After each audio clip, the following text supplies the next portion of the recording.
2017년 1월 22일 주일 말씀 요약입니다. 하나님의 교회를 맞이하는 자는 복을 얻으리라. 통일왕국의 왕이 된 다윗은 제일 먼저 하나님의 교회를 예루살렘으로 옮겨왔습니다. 하나님의 교회를 새 수레에 싣고 아비나답의 집에서 몰고 올 때 아비나답의 아들 웃사는 저주를 받습니다. 하나님의 교회를 실은 소가 뛰어버립니다.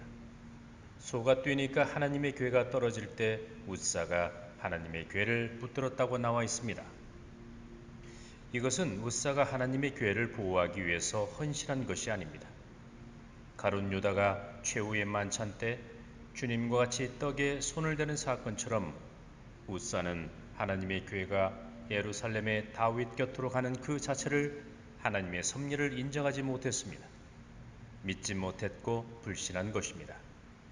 그래서 하나님으로부터 저주를 받아서 죽음을 맞이하게 된 것입니다.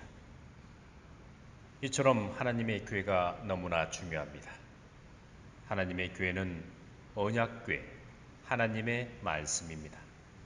사람들은 말씀을 귀하게 여기지 못함으로 인해서 삶 가운데 화를 받고 화를 당하고 있다는 것을 잘 모릅니다.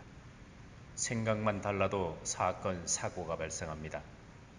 영적인 사람들이 영의 말씀, 하나님의 말씀을 듣지 않음으로 인해서 삶이 힘들어지고 사건, 사고가 발생하고 있다는 것을 전혀 모른 채 살아가고 있습니다.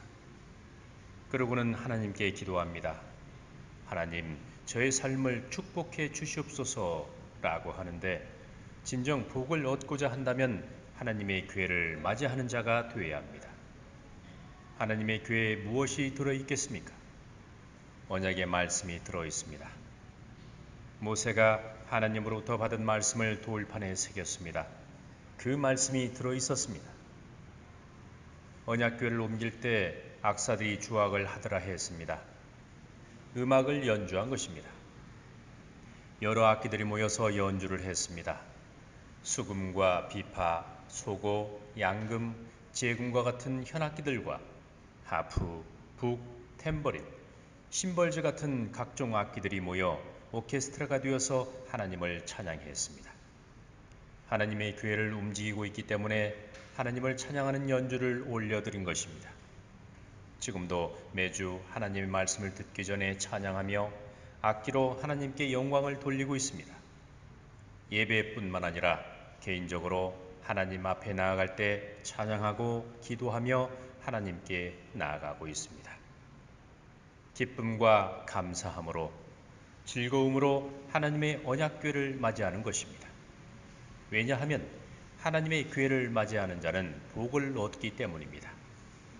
다윗이 하나님의 교회를 예루살렘으로 옮겼듯이 우리는 하나님의 교회, 바로 예수님을 우리 곁으로 모셔서 신령과 진정으로 예배드리는 삶을 살아가고 있습니다.